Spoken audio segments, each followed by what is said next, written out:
Grand Carrefour, mesdames et messieurs, bonsoir à tous. Merci de nous choisir encore dans ce nouveau numéro de votre émission qui plonge de façon hebdomadaire sur tous les sujets de l'heure. Aujourd'hui, vous le savez, le Togo est en crise et ce, depuis bientôt 1 an. L'opposition et le pouvoir ont toujours encore du mal à trouver le bout du tunnel en termes d'une sortie de crise définitive, mais la CEDEAO veut accompagner le Togo dans sa recherche de solutions consensuelles.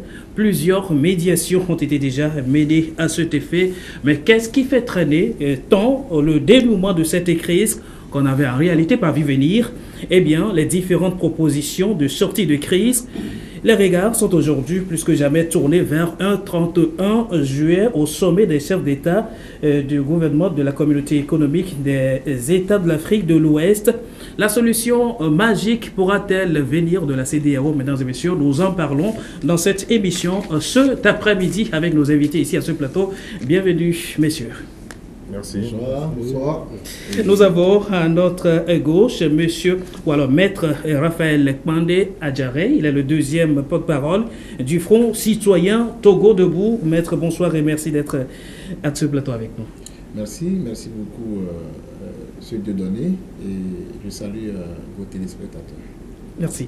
Nous avons également M. Maoulé Spero, président du CACIT, collectif des associations de lutte contre l'impunité au Togo. M. Spero, bonsoir et merci d'être à ce plateau. Merci, bonsoir. C'est le plaisir pour nous. Nous saluons également les téléspectateurs de Delta Santé. C'est cela. M. Jerry Tamar, président du NET, Nouvel Engagement. M. Jerry, bonsoir et merci d'être là. Bonsoir, c'est un plaisir d'être là. Nous avons également M. Francis Ekon de CPP, Convergence patriotique panafricaine, aussi président des partis centristes. M. Ekon, bonsoir et merci d'être à ce plateau avec nous. Bonsoir Dieudonné, je partage le plaisir de nos collègues et bonsoir à tous les téléspectateurs. C'était ça. Alors, avant d'entamer le vif de ce sujet, ce petit reportage de la rédaction de la télévision d'État Santé pour aborder l'essentiel du débat. Bientôt 1 an, le Togo traverse une crise politique sans précédent. Tout commença le 19 août 2017 où le Parti national panafricain, un nouveau parti d'opposition, a organisé une manifestation à Agué qui a dégénéré, opposant manifestants aux forces de l'ordre. L'objectif, exiger le retour à la Constitution de 1992 dans sa forme originelle et le vote de la diaspora. La contestation du pouvoir est ainsi lancée et des alliances des partis d'opposition vont se former. Quelques partis d'opposition se rassemblent ainsi, créant la C14, coalition de 14 partis d'opposition. Cette coalition critique la politique du président Faure Gnassingbé et réclame le vote de la diaspora et le retour de la Constitution de 1992 qui empêcherait Faure Gnassingbé, dont le 3e mandat est en cours, de se présenter en 2020 pour un 4e mandat. Le 6 septembre, la C14 lance sa grande marche de protestation dans les rues de Lomé et d'autres villes du pays, mobilisant ainsi plusieurs Togolais dans la rue. Pour répondre à la rue, le parti au pouvoir UNIR organise également à cette date un mouvement de soutien au président de la République à Lomé. Le lendemain, bien nombreux étaient encore les manifestants de l'opposition à prendre d'assaut les rues. Ils réclament désormais la démission immédiate du chef de l'État à travers un sitting à Décon, l'un des poumons économiques de la ville de Lomé. Le sit-in sera dispersé la nuit, lançant ainsi des courses-poursuites même dans les maisons au lendemain. Le mouvement prend désormais de l'ampleur et les positions se durcissent. Au sud comme au nord, des manifestations tournent en affrontement avec des terribles conséquences. Des cas de décès seront signalés. Dans la foulée, le gouvernement annonce la perte des armes dans le nord du pays. Les villes de Mongo et de Sokodé sont assiégées. Des mesures prises pour retrouver les dites armes conduisent à l'interdiction des manifestations d'abord dans les 2 villes, puis partout. Les réactions à l'international deviennent nombreuses et les mouvements reprennent à Lomé. Le gouvernement, pour calmer les esprits, avait déjà pris en Conseil des ministres en septembre la résolution de soumettre un test de référendum à l'Assemblée. Le test passe devant les élus du peuple malgré le boycott de l'opposition. Les députés du pouvoir sont majoritaires. Le référendum proposé par le pouvoir est-il une solution? L'opposition n'y croit pas. Des positions tranchées, le pays se retrouve presque au bord du chaos. Les tractations diplomatiques sont menées de part et d'autre et le président ghanéen Nana Akufo-Addo vient en médiateur de la crise à Lomé. Le 19 février 2018, les discussions sont ouvertes entre les deux parties, mais achoppent aussitôt sur des préalables. Le pouvoir doit interrompre l'organisation unilatérale des élections et libérer les manifestants arrêtés lors des mouvements de l'opposition. De son côté, l'opposition devrait suspendre ses marches de protestation. Des concessions faites de part et d'autre, les discussions reprendront quelques semaines plus tard, marquées par une longue absence du facilitateur ghanéen qui a laissé spéculer sur un prétendu échec des négociations. Les Togolais de la diaspora interpellent la France à intervenir. Le président français saisit quelques occasions pour indiquer que l'Union africaine est en charge du dossier, mais aussi en signifiant que les choses doivent changer. Ces différentes réactions de la France sont diversement interprétées sur fond des récupérations politiques des deux protagonistes. Dans la sous-région, une autre déclaration sur la crise au Togo relance les interprétations politiques, celle du président nigérien Muhammadu Buhari, pressenti pour succéder à Faure Gnassingbé à la présidence de la CEDEAO, qui affiche son idée de changement pour le Togo. L'organisation sous-régionale s'est réunie en avril à Lomé où elle a officiellement désigné les présidents Nana Akufo-Addo du Ghana et Alpha Condé de la Guinée comme facilitateurs de la crise. Les espoirs renaissent ainsi en une résolution pacifique de la crise. Mais la dernière session du dialogue inter-togolais tenue le 27 juin 2018 accouchera d'un communiqué final encore diversement interprété. Le ministre en charge de la fonction publique, Gilbert Bahara, assure que les mesures seront prises pour que les Togolais aillent aux urnes pour élire leurs députés au plus tard en fin novembre. Cette date, indiquée dans le communiqué, fait polémique, obligeant Alpha Condé à faire un recadrage. Nous n'avons pas fixé une date. Nous ne pouvons pas aller là-bas, reporter les élections ad aeternam, donc nous avons donné une date indicative le 28 novembre. Mais ça ne veut pas dire que nous fixons une date, c'est très clair, c'est une date indicative. S'ils arrivent à s'entendre, ils recommenceront. Si maintenant il n'y a pas d'entente, nous verrons. Alors, quel fait de route nos pères vont nous donner. La contestation enclenchée dans la rue se transforme en discussion à la CEDEAO. Les Togolais attendent de pied ferme les résolutions de l'organisation sous-régionale qui se réunira à Lomé en fin juillet. Après pratiquement un an de crise, le gouvernement prend de nouvelles mesures d'apaisement en annonçant la libération de 19 détenus politiques, dont 12 provisoires ce 16 juillet. Ces mesures présagent-elles un dénouement heureux de la crise avec l'intervention de la CEDEAO? Voilà bien toute la question. Et voilà, d'une façon ramassée, le retracé de la crise, ou alors du déroulement de la crise jusqu'à ce jour. Alors, Maître Pandé Diaré, eh bien, nous sommes dans le contexte de crise, même si certains n'osent pas l'appeler ainsi. Alors, qu'est-ce qui, et selon vous, aujourd'hui, serait à la base du statu quo dans le règlement de la crise togolaise? Non, merci. D'abord, je voudrais faire observer que nous avons vu le reportage. C'est un reportage qui est bien fait. Bon, vous avez vu qu'on a parlé des politiques, on a parlé de la facilitation, mais on n'a pas fait cas de la société civile. Pourquoi on en parlera aussi dans cette émission? Je crois, on en parlera. Et je pense que si les choses ne bougent pas jusqu'à aujourd'hui, c'est que, bon, le commun des mortels ou le public, l'opinion vous dira que les deux partis sont restés campés sur leur position, les uns pour conserver le pouvoir, les autres pour y accéder d'une manière ou d'une autre. Mais je crois qu'il faut nécessairement que les choses bougent. Et nous pensons que les choses vont bouger, je crois, soit par la conférence des chefs d'État de la CEDEAO, ou soit par le peuple qui est obligé à un moment donné de prendre ses responsabilités. Parce que la crise qui est née ou qui s'est exacerbée le 19 août, une fois, nous le répétons et nous ne le dirons jamais assez, n'est pas une simple querelle entre l'opposition et la mouvance présidentielle. C'est une crise qui est à l'aune d'un constat, c'est-à-dire que nous sommes partis d'un point A à un point B et le constat a été dressé, qu'il y a une mauvaise gouvernance qui est née de la mauvaise gestion des affaires de l'État. Et je crois que à partir de là, le constat est clair que celui qui sort dans les rues de New York, celui qui sort dans les rues de Paris, n'est pas membre d'un parti politique, fut-il lui aussi membre de la C14, mais c'est un citoyen togolais qui est soucieux du devenir de son pays. Et je crois que c'est ce qu'il faut maintenant penser, mettre l'intérêt supérieur au-dessus de l'intérêt partisan.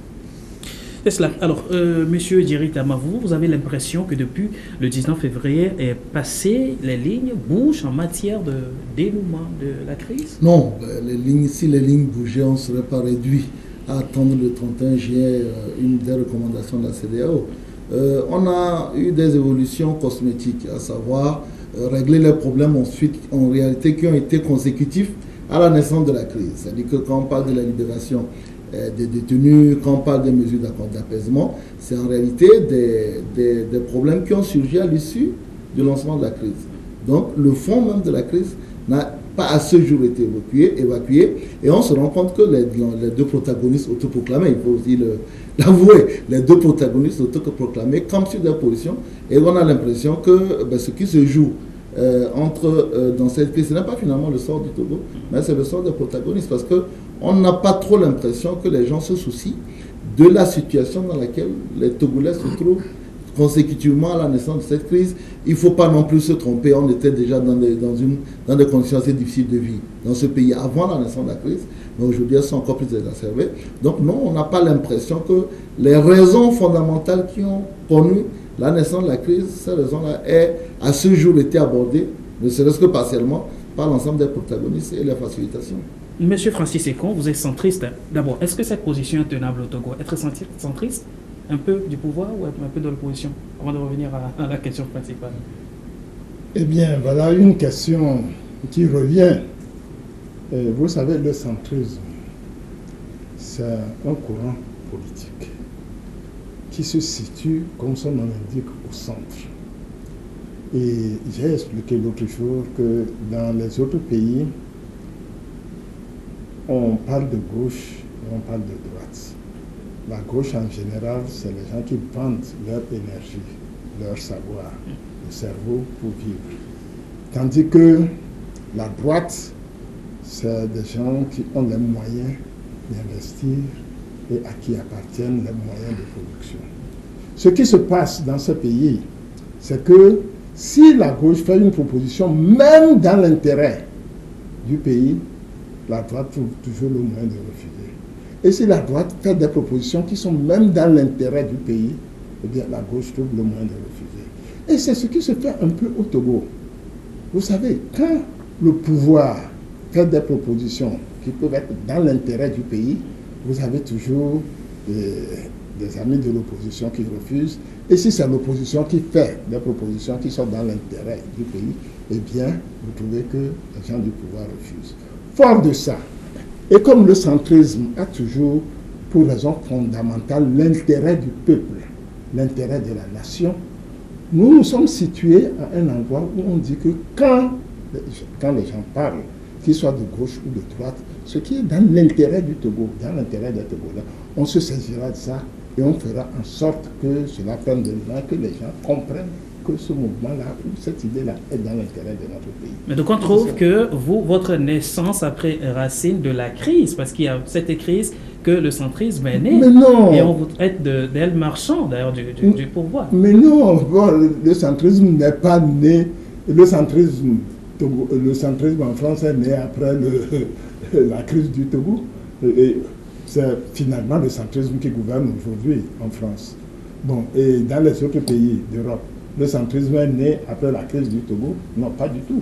La CPP et puis plus tard le NET, etc., ont toujours été des partis centristes.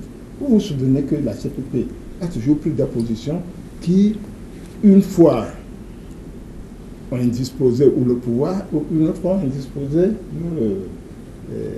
l'opposition. Mais la CPP est de l'opposition dans la mesure où la CPP n'est pas au pouvoir. Quand on n'est pas au pouvoir, on est de l'opposition. Mais ça ne veut pas dire que tout ce qui vient systématiquement du pouvoir est négatif, ou tout ce qui vient systématiquement de l'opposition est positif. Voilà le problème. Et il s'agit aujourd'hui de mettre le Togo au-dessus des préoccupations des uns et des autres. Et si, comme le disait tout à l'heure le président Jerry, si on avait cela en tête, vous croyez que pendant les 9 mois ou les 8 mois de discussion, nous en serons toujours au même stade? Notre pays ne gagne rien pour le moment dans les débats que nous faisons. Ce qu'il y a, c'est que nous avons deux partis qui se parlent comme s'il s'agissait des sourds. Les uns disent certaines choses et les autres disent non. Et les autres disent certaines choses et la première partie dit non. Nous en sommes là. Est-ce que le centrisme peut accepter ça? Non. Le centrisme cherchera et fera des propositions pour faire évoluer la situation dans notre pays. Alors selon vous, aujourd'hui, c'est la position tranchée des protagonistes et qui fait que le statu quo règne. Bien sûr, tout à fait. C'est des positions tranchées. Personne ne fait un pas vers l'autre. Les positions sont tranchées. Et je me demande comment nous allons faire si on ne fait pas des efforts pour que les uns marchent vers les autres, pour qu'on se dise, ben, en tout état de cause, ce qui compte, c'est l'intérêt de notre pays, c'est notre peuple. Et alors, cherchons ce qui est dans l'intérêt de notre peuple. Si on renverse le problème comme ça, on sera rapidement d'accord. Mais si on dit, non, chacun reste sur sa position, tranchée, on n'avancera pas beaucoup. Merci. Alors, M. Spero, vous êtes de la société civile. Est-ce qu'il y a une chance d'aboutir dans le dénouement de cette crise au Togo? Je crois que, en tant que Togolais, je dois dire qu'il faut, c'est une obligation. Il faut avoir une obligation de sortir de cette crise-là. Maintenant, est-ce que nous sommes en train de sortir de la crise? Pour le moment, ce n'est qu'un espoir, ce n'est qu'un souhait. Parce que, comme le disaient tout à l'heure les uns les autres, d'abord, la crise, elle est très vieille. On a connu le pic de cette crise-là qu'en août, mais la crise, elle était depuis longtemps. Rappelez-vous que c'est ça qui a conduit à tous les dialogues qu'on a eus, et nous sommes à la 27e. Donc, vous comprenez que ce n'est pas une crise nouvelle. Et si les choses n'ont pas bougé, n'ont pas changé, et qu'on est toujours en situation de crise, c'est que jusqu'à présent, nous avons l'impression qu'on arrive à corriger que de façon superficielle ce qui est, et on ne va pas dans le fond des problèmes. Et ce qui rend le problème beaucoup plus compliqué, et c'est ça qui me fait dire que les positions affichées comme extrémistes ou centristes ne sont pas des positions qui nous sont utiles, c'est que malheureusement, nous n'avons pas des partis politiques qui s'identifient... Même les positions centristes? Oui, nous n'avons pas des partis politiques qui s'identifient par des lignes de programme, par des lignes de conduite ou économiques ou qui nous permettent d'avoir un schéma classique. Et nous sommes dans une situation où c'est comme un combat de femmes, où il y a un groupe qui est d'un côté, l'autre groupe est de l'autre côté, on se chamaille, on se crie, personne ne s'écoute et on pense qu'on est en train de conduire un pays.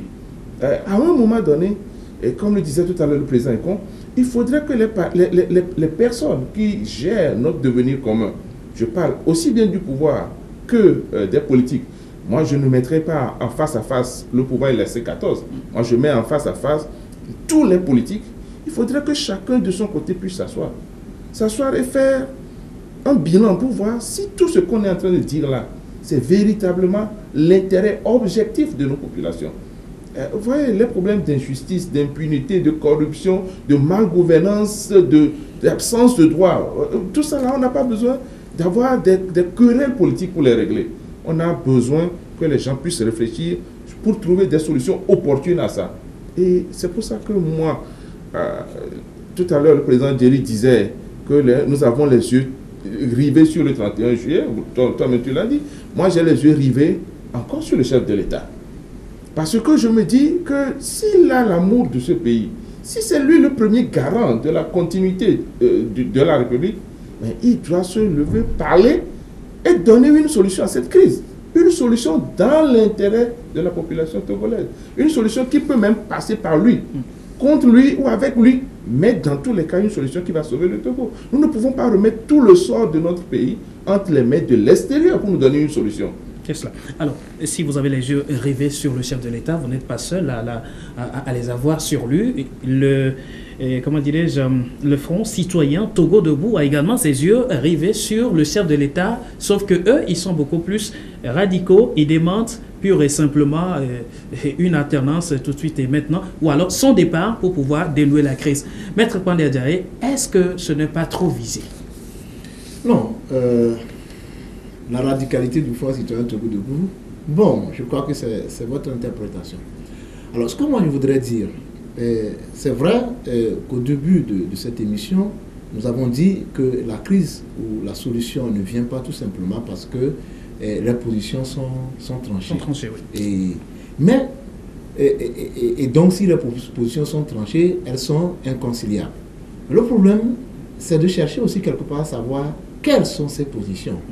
Quelles sont ces positions des protagonistes au dialogue? Quelle est la position de la C14? Quelle est la position de UNIR? Qu'est-ce que la C14 demande? Qu'est-ce que UNIR demande? Et nous avons les revendications de la C14. À ma foi, moi, jusqu'à aujourd'hui, je n'ai pas, à part la question de la suspension des manifestations, parce que ces manifestations pèsent beaucoup sur l'économie nationale, à part cette demande que UNIR a formulée au dialogue, je n'ai pas vu en réalité, en ce qui concerne les réformes institutionnelles et constitutionnelles, je n'ai pas vu, je ne connais pas, enfin, moi, personnellement, je ne sais pas ce que UNIR veut. Mais au niveau de la C14, je sais que la C14 veut le retour à la Constitution de 1992, en réalité, par rapport à ses fondamentaux, c'est-à-dire en ce qui concerne les réformes institutionnelles et constitutionnelles, la limitation du mandat présidentiel, avec l'exclusion de toute possibilité dérogationnelle. Je sais qu'on demande l'élection du président de la République, des députés à 2 tours. Je sais qu'on demande de revoir les prérogatives du Premier ministre, c'est-à-dire le fait que l'exécutif soit bicéphalique. Je sais que c'est des demandes que la C14 fait. Mais, de l'autre côté, au fait, c'est à ce niveau que se trouve la question de savoir, oui, on se campe sur les positions, mais il faut savoir de quelle position il s'agit. Est-ce que c'est des positions qui vont pour une seule personne, on lutte pour une seule personne, ou bien c'est des positions qui sont pour l'intérêt des populations togolaises. Donc moi je crois qu'à partir de là, c'est vrai, quand bien même les gens disent qu'ils campent, chaque acteur campe sur sa position, il faut analyser la position.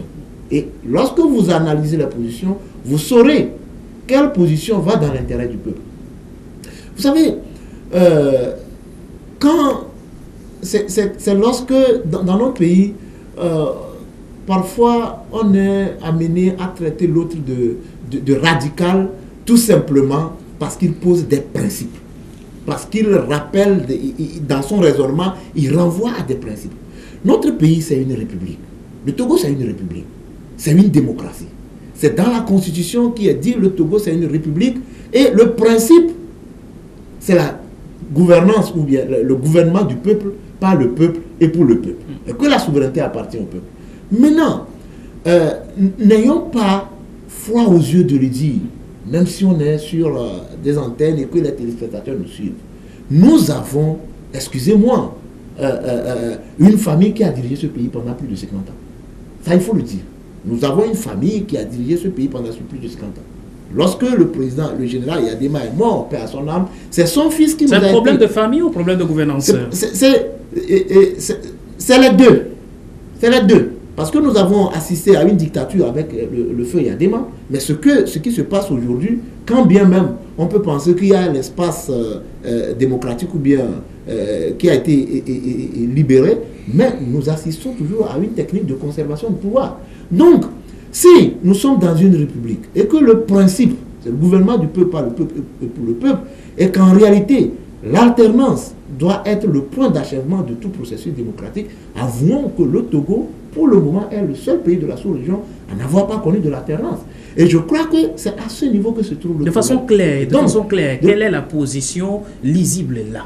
Bon, la position qui est lisible, c'est qu'aujourd'hui, tout le monde sait, et je crois qu'on reviendra là-dessus, que tant que nous ne connaîtrons pas l'alternance dans ce pays, je crois que la crise togolaise ne pourra pas être résolue. Et c'est clair. Et il faut nécessairement que là... Parce que, pour moi, et pour tout observateur bien avisé, et je crois que, bon, enfin, on écoutera peut-être les camarades du plateau par rapport à cette question, la crise togolaise se résout à cette équation. Crise togolaise égale absence d'alternance. Et donc cela voudrait dire que aussi longtemps que le Togo ne connaîtra pas d'alternance, je crois que notre problème connaîtra toujours, ne connaîtra pas une fin. Merci. Alors, Monsieur Djeritama, de quelle alternance selon vous pourra-t-on bien parler? Alternance, oui, vous en parlez également. Non, oui, mais vous savez, il y a deux formes d'alternance. Il y a l'alternance d'homme et l'alternance de régime politique. Pour moi, je considère que si, puisque là, il faut mettre les pieds dans le plat, si en 2020, M. Faure-Gnassingbé quitte le pouvoir et que UNIR est toujours au pouvoir, on ne va pas réaliser l'alternance. on aurait changé d'homme. Et on l'a vu dans des pays comme la Turquie, la Russie et dans d'autres pays où le président fait semblant de se retirer tout en continuant à garder la manette sur le fichier. Donc pour nous, aujourd'hui, nous sommes dans une crise institutionnelle. Nous sommes dans un pays où nous avons en réalité des institutions de façade qui permettent au régime en place de se maintenir. C'est pour ça aujourd'hui on parle de démocrature. C'est-à-dire qu'on a fait tout l'habillage de toutes les institutions démocratiques et ces institutions-là ne fonctionnent pas pour garantir l'alternance. Et si on n'arrive pas à régler ce problème-là de crise institutionnelle, en réalité on peut crier tous les jours qu'il faut que la famille Gnassingbé quitte le pouvoir, mais ça fait plus de 25 ans qu'on le dit et ça ne change pas. Vous savez, le président Macron a dit tout à l'heure, nous les centristes, c'est le pragmatisme. C'est-à-dire on veut régulièrement quitter les positions dogmatiques, qui parfois, bien entendu, par rapport aux militants, par rapport à même aux médias, sont bien, ça frappe bien de faire sortir des formules choc, mais après, à la fin de la journée, si les choses ne changent pas, ça ne sert à rien. Donc aujourd'hui, la question c'est d'abord comment organiser notre société pour garantir à tout individu qui a envie de, par exemple, briguer à un poste de magistrature suprême ou alors à un poste de député, d'avoir une égalité de chances.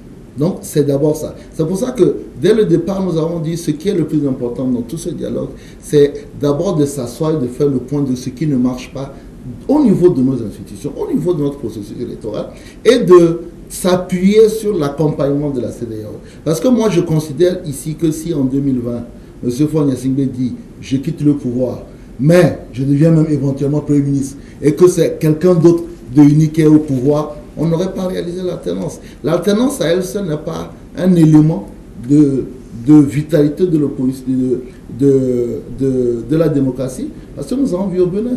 Au Bénin, on a réalisé l'alternance en 90, tout le monde disait super.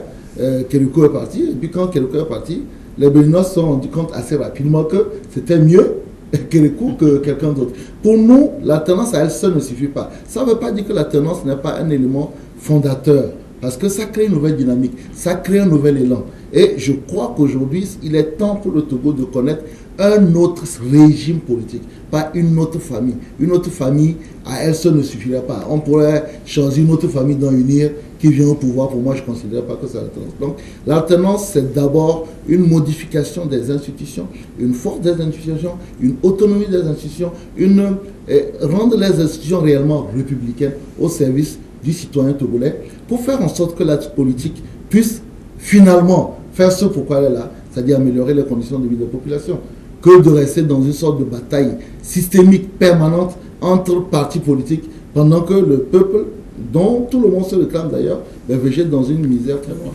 Monsieur Spero, l'alternance, oui, mais quelle couleur d'alternance, quel type d'alternance aujourd'hui pour vraiment sortir le Togo de là? Non, j'avoue que très souvent, quand j'entends le président Diri parler, il me séduit par ses dires. Mais parfois, il y a des petites aiguilles qu'il faut pouvoir relever dedans.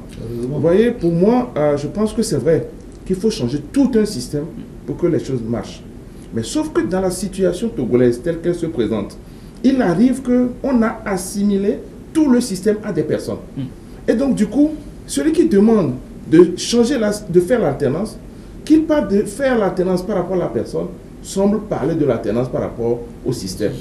C'est pour ça que c'est un peu compliqué pour notre pays.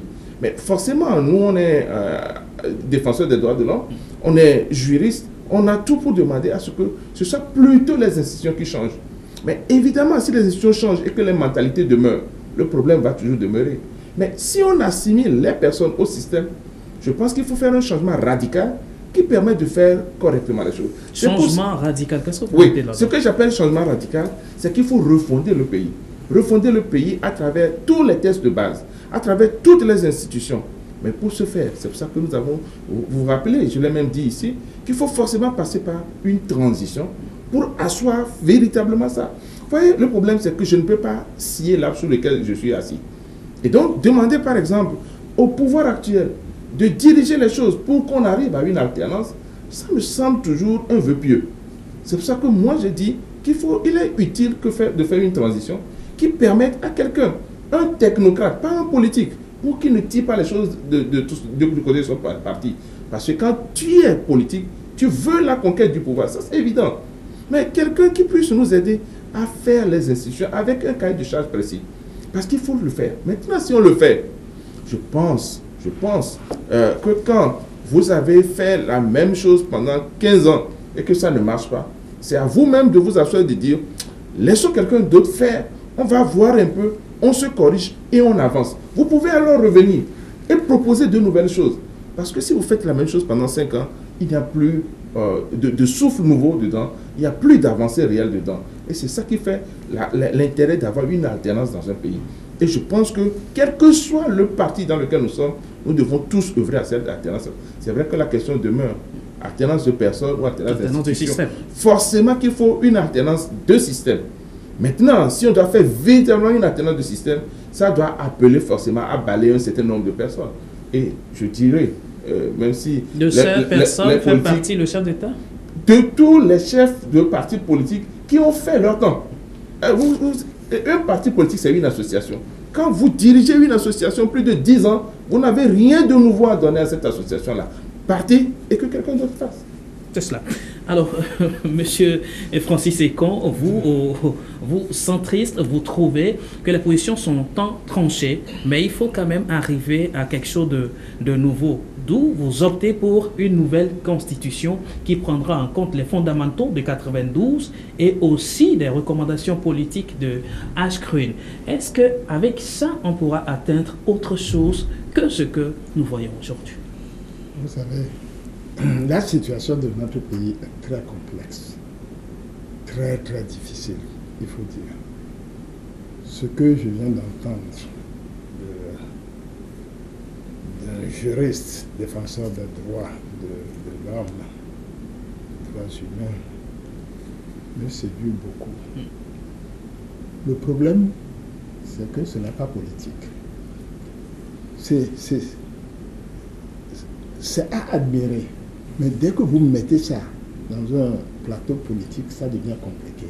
Quand vous demandez à un homme politique qui est au pouvoir, par exemple, de quitter le pouvoir tranquillement, de s'en aller, est-ce que vous pouvez penser que cet homme, même s'il veut s'en aller, tout son entourage va applaudir qu'il s'en aille? Non. Ça deviendra même compliqué dans son propre camp. C'est pourquoi il est absolument important qu'on trouve un moyen d'avoir un dialogue constructif. Et le dialogue constructif, c'est ce dont ils ont tous parlé. Au lieu de venir et dire, bon, écoutez, nous voulons que le président parte en 2020.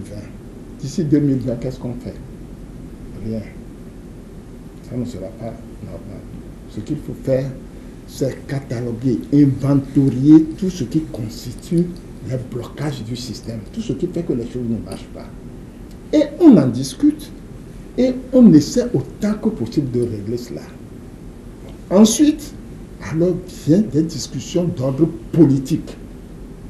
C'est dommage que dans notre pays, nous-mêmes par notre faute, nous n'avons plus des personnalités, des personnes âgées qui peuvent nous appeler pour dire, jeunes gens, vous êtes en train finalement de déconner. Il faut absolument que vous voyez les problèmes autrement. Et qui indiquent une voie que nous tous nous allons suivre. Nous pensons, nous n'en avons pas. Sinon, quand je vois que Mugabe est parti, Mugabe, qui pense qu'il a été traité d'une certaine façon par les Anglais et qui identifie son sort à celui de son pays et qui pense qu'il va mourir au pouvoir, a fini par accepter de partir. C'est donc qu'il y a eu un débat quelque part de fond. Des gens ont parlé. Pourquoi dans notre pays, il n'y a plus personne qui puisse nous dire à un moment donné, des jeunes gens, écoutez, commencez par mettre en place des choses qui peuvent vous faire avancer. Et puis ensuite, nous allons ouvrir un débat sur le problème politique de fond qui vous préoccupe, c'est-à-dire le départ du pouvoir national. Il n'y en a pas. Est-ce que là, vous êtes d'accord qu'il faut parler de l'échec de la classe politique togolaise? Bien sûr, tout à fait. Et je suis le plus dur, pire que nos amis de la société civile, lorsqu'il s'agit de parler de l'échec de la classe politique togolaise. Ce qu'on réclame aujourd'hui, ce que l'on appelle les réformes, Reprenez la Constitution de 92. Moi qui suis un des acteurs de la Constitution de 92, n'oubliez pas, j'étais le vice-président du Haut Conseil de la République. Nous avons beaucoup fait. Nous avons eu tout ce que l'on réclame aujourd'hui. Comment l'avons-nous perdu? Par une bêtise de la classe politique, par les partis politiques, par une bêtise que nous avons faite en 2002. Alors qu'on a expliqué, on a dit en 2002, nos amis, si même on ne gagne pas les élections législatives, cela ne fait rien. Nous aurons la possibilité de protéger notre constitution. Allons-y. On dit non, non, non, si on ne fait pas ceci, on n'ira pas. Si on ne fait pas ceci, on n'ira pas. Mais si nous n'allons pas, le RPT aura pas une majorité absolue, mais une unanimité à l'Assemblée. Et le RPT ne ratera pas cette occasion pour enlever tout ce que nous avons gagné dans la Constitution de 92. Nous l'avons dit, nous l'avons écrit. Et si vous vous souvenez, nous avons été injuriés. On nous a tellement injuriés. Alors, ce n'est pas moi qui vais venir aujourd'hui sur votre plateau pour défendre cette classe politique. Je dis même que moi, en principe, je continue à parler ici parce que quand le président Edem Kodo a quitté la CPP, il y avait des problèmes. Il a voulu que ce soit quelqu'un d'expérience un peu qui prenne la CPP. Bon, j'ai accepté de prendre la CPP. Mais tout mon objectif est de trouver un jeune capable de prendre la CPP. Moi, je considère que je dois être à un endroit où on vient me consulter pour prendre des conseils. Pas pour venir encore sur votre plateau, pour venir parler. Mais c'est parce que je n'ai pas encore réussi ce que je veux que je viens parler. La classe politique togolaise, lorsque nos amis de la société civile, je parle de la classe politique togolaise, quand vous êtes président d'un parti qu'après 10 ans, vous ne voulez pas partir, qu'est-ce que vous allez dire du président de la République? Si lui aussi ne veut pas partir.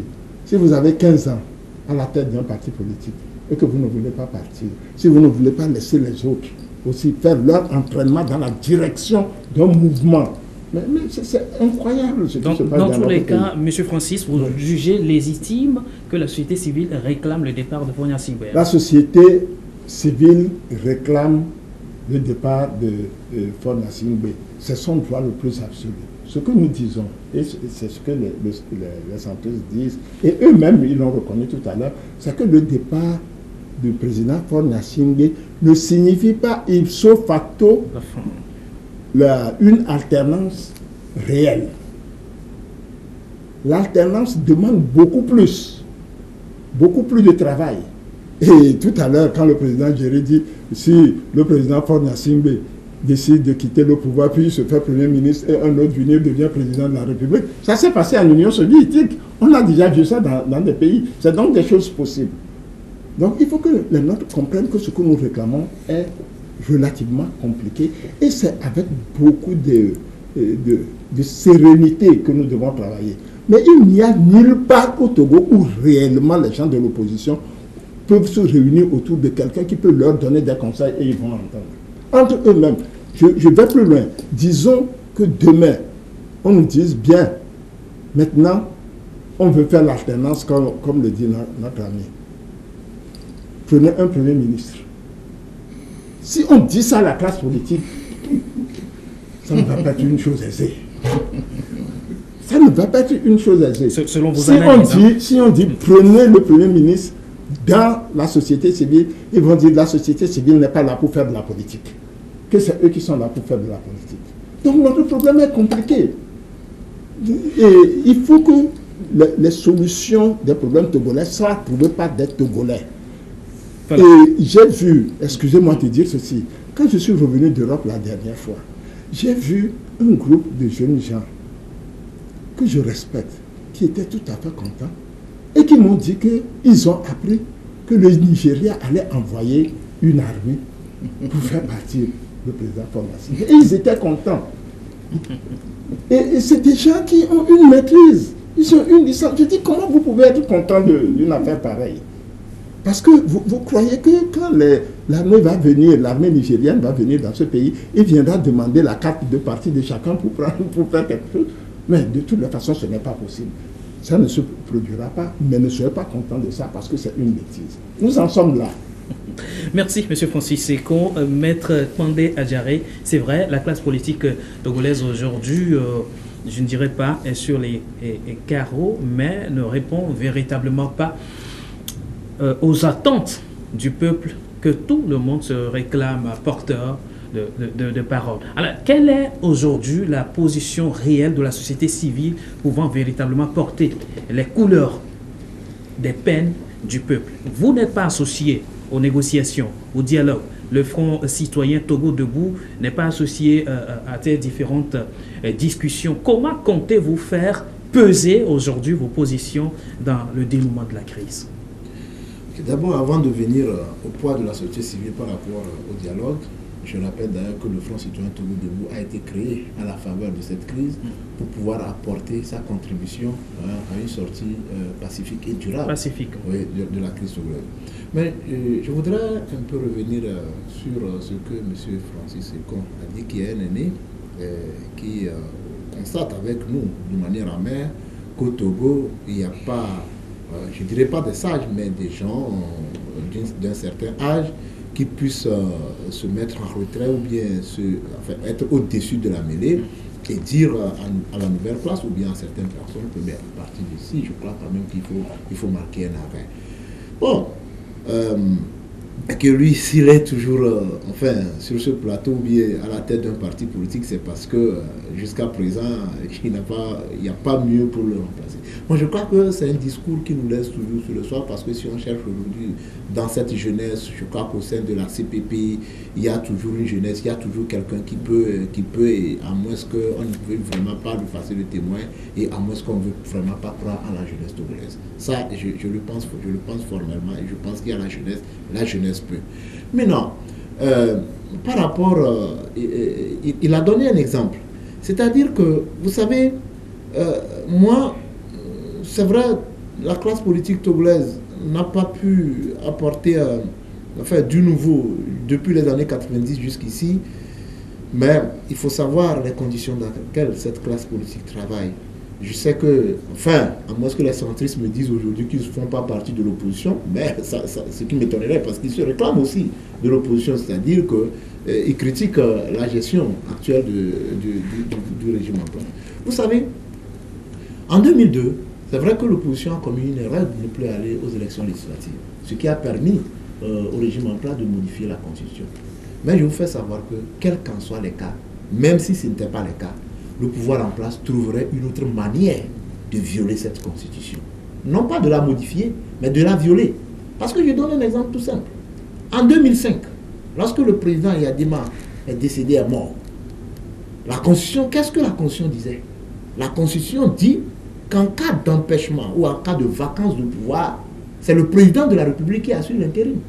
Mais dites-moi comment ça s'est passé. De l'Assemblée nationale, c'est le président de l'Assemblée nationale, excusez-moi, qui assure l'intérim. Mais dites-moi qu'est-ce qui s'est passé en 2005. La Constitution était là. Il ne s'agissait pas de la modifier, mais il s'agissait de l'appliquer, de la faire, de la respecter. C'était le président Famara Ouattara Machamba qui était président de l'Assemblée nationale. Le président Francis Seko sait ce qui s'est passé. Vous savez ce qui s'est passé. Donc cela voudrait dire tout simplement, monsieur le président de la CPP, qu'il y a des gens qui sont là, il y a un système, et c'est qu'ils ne veulent pas lâcher du lest. Ils ne veulent pas laisser à la jeunesse. La dernière fois, j'ai écouté, et je finis par là, le président Alassane Ouattara dire qu'en 2020, ils vont transférer le pouvoir à une nouvelle génération.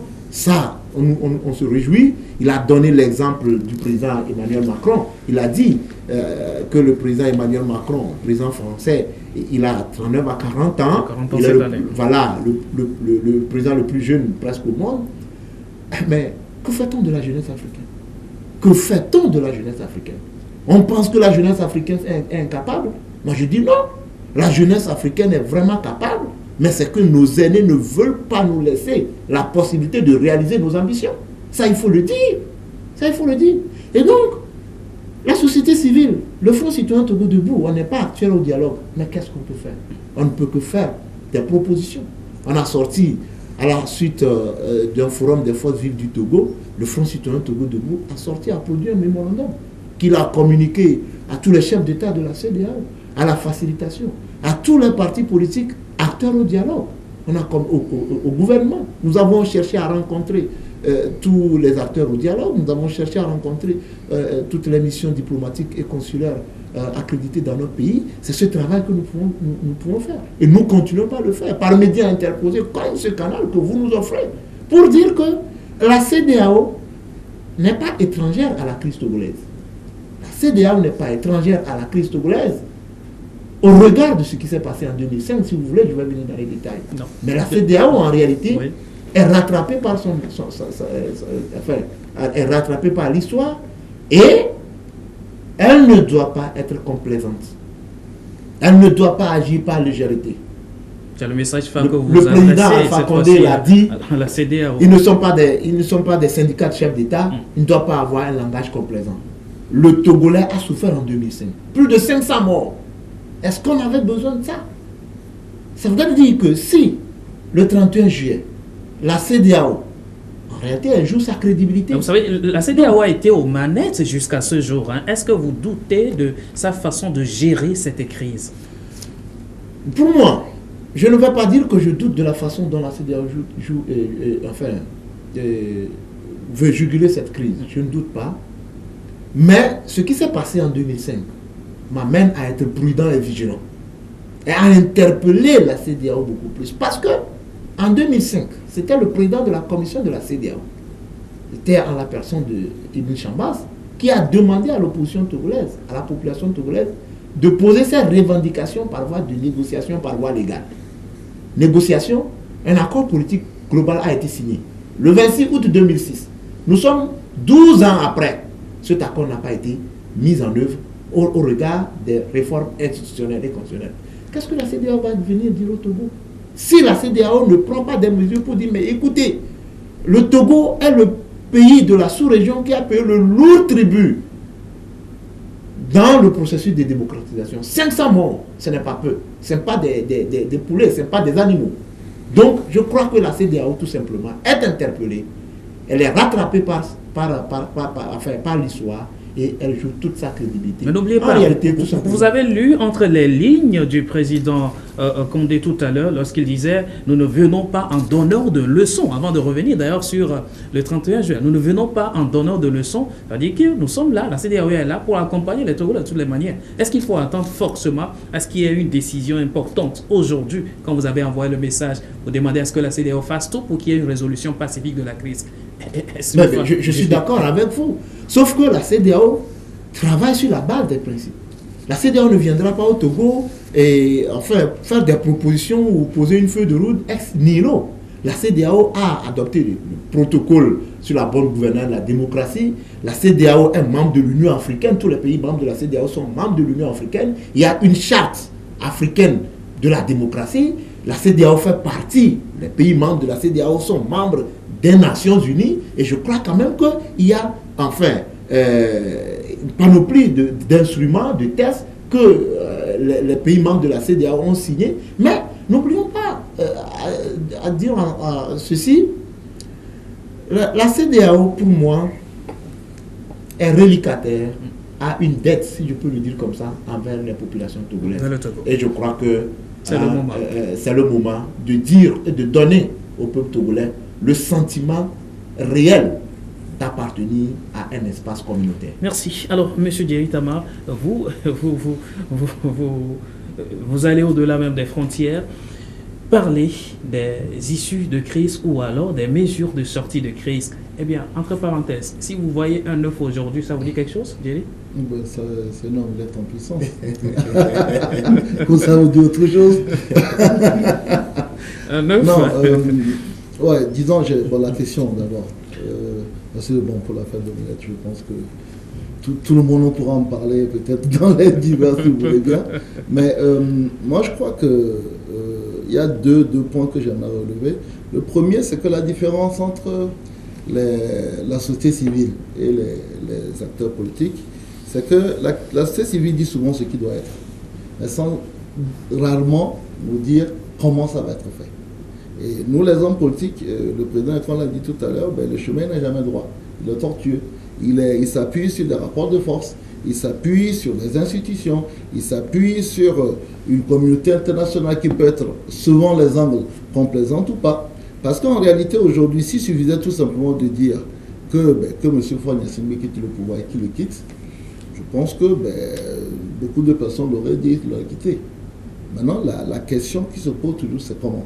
C'est vrai que nous tous, nous reconnaissons qu'en 2002, il y a une erreur qui a été commise, parce que nous n'avons pas une boule de cristal.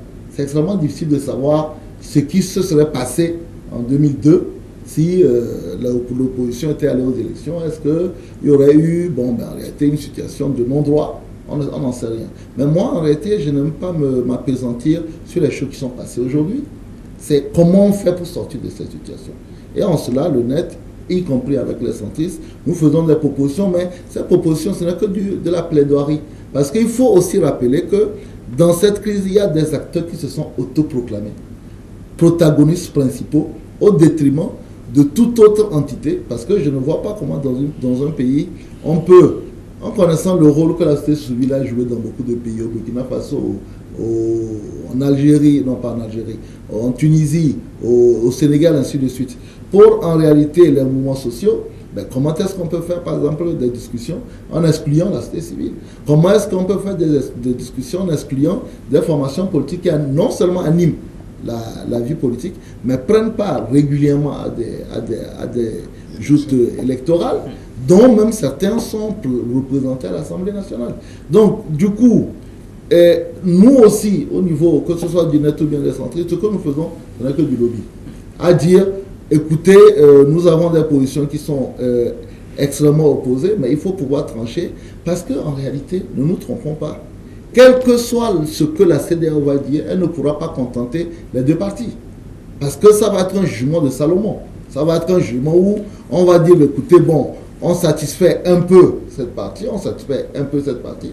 Mais maintenant, quelle va être? Parce que malheureusement, et c'est là où je vous parle de politiciens, c'est que nous, les politiciens, nous avons tendance souvent à dire à nos militants des positions, parfois que nous savons que sur le fond, on va avoir du mal à les obtenir, et donc nous finissons par nous retrouver esclaves ou bien complètement assujettis à nos propositions, à nos positions, qui, je le dis encore, quand elles sont déclamées, c'est beau, mais après, c'est difficile de les faire avancer. Donc aujourd'hui, la quadrature du cercle, c'est ça. Est-ce que la CEDEAO pourra satisfaire des partis qui n'ont jamais réussi à trouver des points de convergence? Mais pour moi, la chose la plus importante, et ce qu'on peut dire éventuellement de ce qu'on attend de la CEDEAO, c'est qu'elle puisse parler au nom du peuple togolais. C'est qu'elle puisse tenir compte du peuple togolais et qu'elle puisse, en fait, rendre un jugement qui va à l'endroit du peuple togolais. Maintenant, après, je l'ai dit, les partis politiques parfois se comportent comme étant opposés à leur propre peuple. Est-ce que si la CEDEAO parle pour le peuple togolais, est-ce que les partis politiques vont le comprendre? C'est la grande inquiétude qui est la nôtre. Alors, M. Francis Ekong, quelles sont les voies de sortie de crise que proposent aujourd'hui les centristes de façon très précise? Je voudrais très rapidement dire à Maître... Attendez. Il y a quelque chose à lui dire. Je ne suis pas mécontent d'avoir des critiques de la société civile. Au contraire, nous n'avons pas beaucoup évolué dans les négociations. Et vous le dites, mais pourquoi vous ne cherchez pas les responsables? Cherchons les responsabilités, comme ça on va éviter cela. Le succès dans la vie ne consiste pas à ne pas faire d'erreur, non, mais à ne pas refaire la même erreur. Lorsque nous sommes revenus de Ouaga, eh bien, on devrait avoir un gouvernement d'union nationale. Il y a des gens qui ont refusé d'entrer dans le gouvernement. Quand on a voulu commencer à faire des négociations, il y a des gens qui se sont dit, si tel de l'opposition vient, nous on ne vient pas. Quand on a voulu faire d'autres négociations, des gens se sont retrouvés à 3 ou à 4, en excluant tous les autres. Mais on ne peut pas régler le problème du Togo, par exemple, en excluant totalement la société civile. On ne peut pas régler le problème du Togo complètement en excluant les partis qui voient les choses d'une certaine façon comme les centristes. On ne peut pas régler le problème du Togo en excluant des gens qui voient les choses de façon même violente. C'est tout ce monde-là qui fait le Togo. On doit être tous autour d'une table et discuter et pouvoir régler nos problèmes. Mais comme le dit, si certains s'autoproclament on dirait, les détenteurs des besoins des Togolais et que c'est eux seuls qui doivent parler, bien, la CEDEAO n'a qu'à venir maintenant nous dire ce que nous devons faire et on va partir. Eux seuls peuvent régler le problème du Togo. Si on ne va pas à un moment ou à un autre faire appel à la société civile pour que vous allez défendre des positions que peut-être un parti politique ne peut pas défendre. Parce que le parti politique dira, si je défends cette position-là, je vais perdre mon électorat. On a beaucoup de problèmes dans notre pays, je vous ai dit, mais en tout état de cause, merci de nous avoir amenés ici. On a parlé et on attend de planter. On va voir. Alors, de façon précise, les centristes n'ont pas de voie de sortie de crise à proposer? Si. Non seulement on a des voies de sortie de crise, nous n'arrêtons pas de le dire. Bon, et ce que je veux vous dire, c'est que on n'a plus beaucoup de temps, mais on peut vous envoyer tout ce qu'on a soumis à la CEDEAO, ce qu'on a envoyé au président du Ghana, ce qu'on a envoyé au président de la Guinée, et ce qu'on a envoyé même aux ambassadeurs. Et on leur a dit, et même maintenant, je suis en train d'envoyer encore, ces 2 derniers jours, quelques propositions à certains ambassadeurs pour leur dire qu'il faut aider le Togo, il faut qu'on arrive à sortir notre pays de la crise. Et ce que nous disons, c'est ce que nous répétons, les choses essentielles, les éléments essentiels qui bloquent le développement de notre pays doivent être vus. Les problèmes politiques doivent être négociés aussi, mais dans un cercle purement politique. Mais il ne faut pas mêler des problèmes constitutionnels avec nécessairement les problèmes politiques d'alternance. Si nous mêlons les deux, on ne s'en sortira pas. La preuve, c'est qu'on en est là jusqu'à présent. Si vous venez à une table, autour d'une table, ce que nous cherchons, c'est le départ de Faure Gnassingbé. Et les autres disent, ce que nous, on ne peut pas accepter ça. Pour vous, ça ne marchera jamais si on... Et vous restez à discuter de ça pendant 2 ans, pendant 3 ans. Est-ce qu'on peut évoluer? Merci. Alors, M. Djeri Tama, très rapidement. Oui, bon, écoutez, s'il faut situer les 3 propositions phares des centristes, le premier élément, le plus important, c'est le cadre électoral. Parce que la démocratie veut dire dévolution du pouvoir par les élections. Il faut voir tout ce qui est mauvais dans le cadre électoral. Premier élément. Le deuxième élément, comme Maître Pandjari l'a dit tout à l'heure, on ne peut pas être le seul pays de l'Afrique de l'Ouest où il n'y a pas de limitation de mandat, il n'y a pas d'élection à deux tours. Donc, voir aussi de façon profonde les éléments qu'il faut voir au niveau de la Constitution. Nous, au niveau du net, par exemple, on a 26 propositions de changement, et 26 articles à modifier. Et puis le troisième élément, la question de la candidature ou non de M. Faure Gnassingbé peut se discuter là dans un cadre exclusivement politique. C'est-à-dire que les questions constitutionnelles, les questions du cadre électoral doivent se discuter avec tous les acteurs, mais la question de la candidature ou non de Faure Gnassingbé ne doit pas être un élément qui doit bloquer les 2 premiers éléments, qui sont les éléments constitutifs en réalité de notre démocratie. Et puis il y a un dernier élément que je dois dire, c'est qu'il faut faire attention.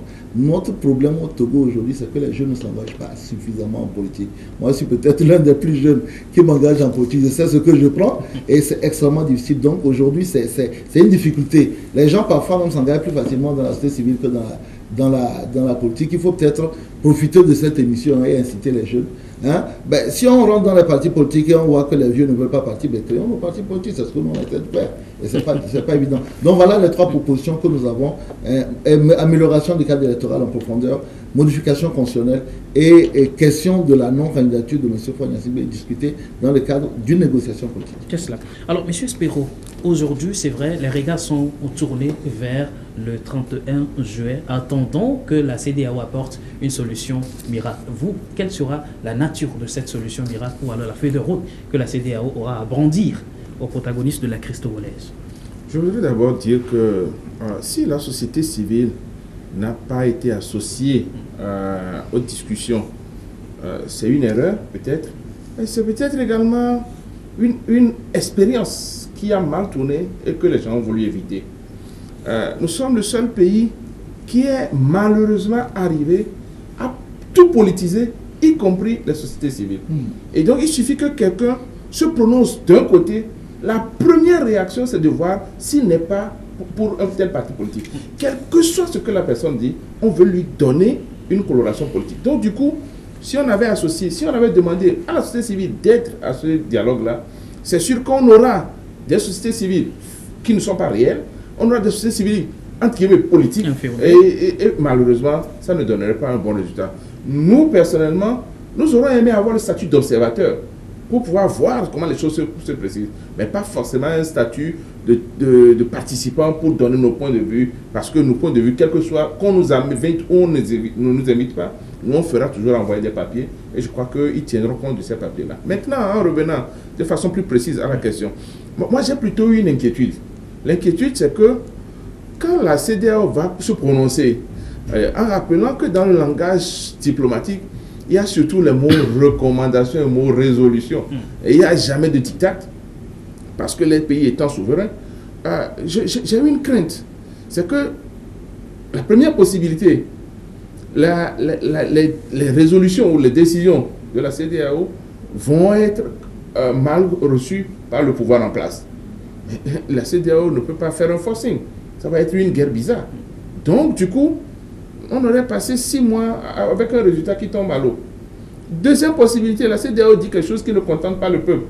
On va demander au peuple de se mobiliser. Nous, la société civile, si nous pensons que c'est contre le peuple, nous allons demander à la société civile au peuple de se mobiliser. Donc, ça va être encore 6 mois ou 9 mois de négociations perdues. Finalement, qu'est-ce qu'on doit attendre? Moi, je crois que fondamentalement, ce qu'on va attendre, c'est de pouvoir au moins avoir des résolutions fermes sur la restructuration du pays, sur la refondation du pays. Il n'y a pas à transiger sur les réformes constitutionnelles, il n'y a pas à transiger sur les réformes institutionnelles. Les deux éléments-là et le cadre électoral, ça doit être un acquis. Je pense que la CEDEAO n'aurait pas rempli son devoir si à cette décision du 31 juillet, on ne trouve pas qu'il y ait des pistes pour avoir une meilleure gouvernance. Maintenant, il resterait, et malheureusement, c'est ça qu'on met toujours devant comme problème principal, il resterait le sort du président actuel. Je ne sais pas ce que la CEDEAO peut préconiser, mais en tout état de cause, je suis sûr que la seule décision qui va être liée, le chef de l'État togolais fera forcément des mécontents et des contents, et donc les problèmes sont à nos portes.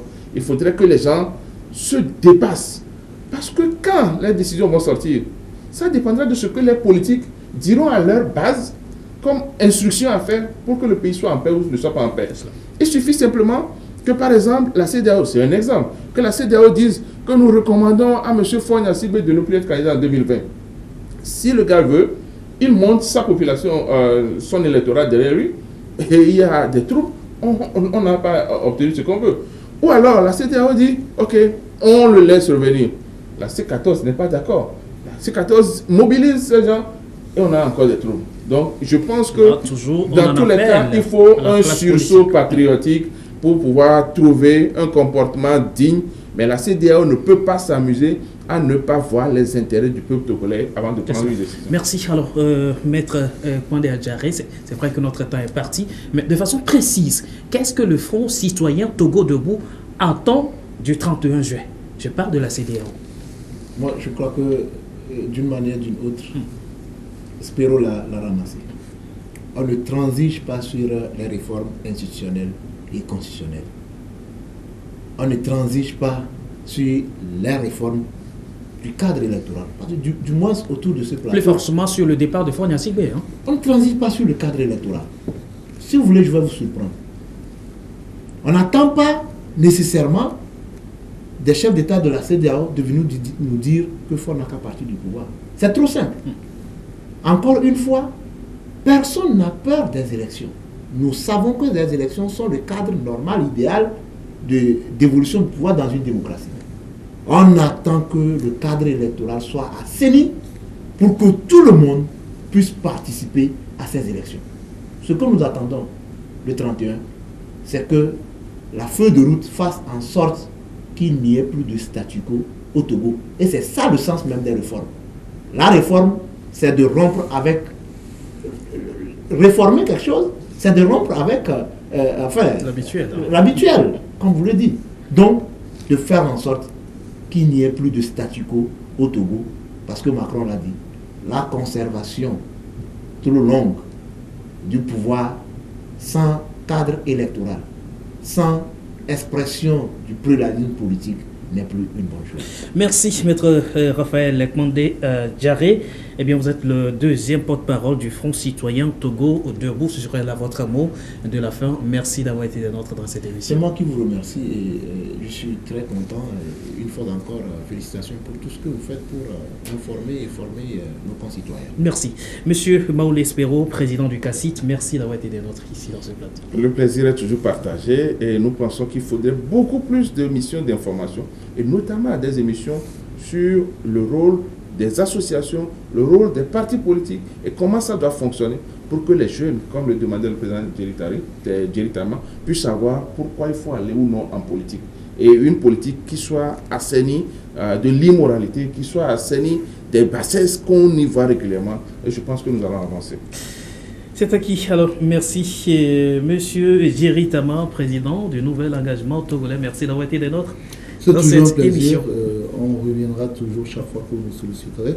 Comme on le dit, moi j'encourage tous les jeunes qui nous suivent, rentrer en politique. Si vous n'arrivez pas à trouver des places dans les partis traditionnels, créez les vôtres.